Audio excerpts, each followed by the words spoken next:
It's really good Aperol spritz. It's delicious. Thank you. Yeah, well done. Thank you for cooking that. Thank you. I'm a good cook. Yeah.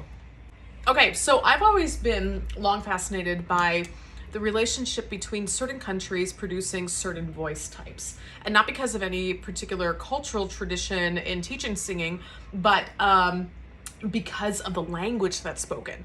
You know, there's that old adage in Italian, come si parla si canta.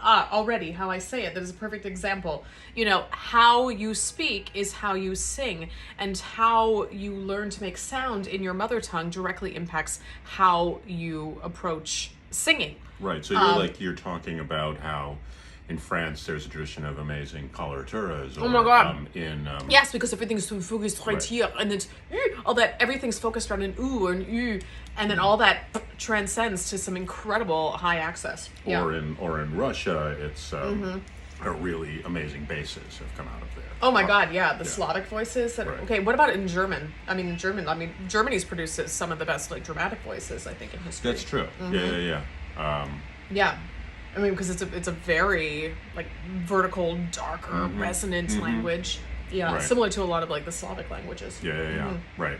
Where like, you know, the voice speaks from a further back space. Very open space when it comes to Russian, I think. Yeah. You know. And then, of course, we can't discount like Italians. I mean, the Italian language. I mean, not a coincidence the Italians created opera. I mean, such a vowel-driven language, one that goes from like vowel to vowel so much, forces the person to move so effortlessly and naturally and openly through sounds, which translates beautifully, you know, to singing. Both legato, obviously, because moving from vowel to vowel is Yeah, really yeah. important for that, but also also in terms of fast singing, in terms of patter. I mean, nobody sings patter like Italians do, and then that is absolutely reflected in the language. Bless. I love that. Also interesting, what do Americans do well?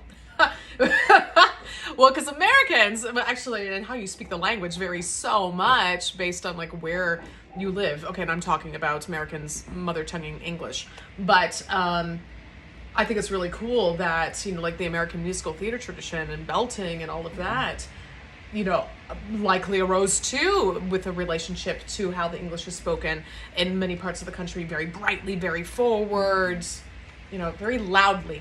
And I also I think that plays into the operatic tradition too, though, because I mean, I know we are not exceptions to the rule, because both of us started in musical theater. That was our first singing, and I suspect, I know some of the things we learned there and some of the styles we do like have changed the way we look at opera, changed the way we interpret opera and sing opera. Yeah, totally.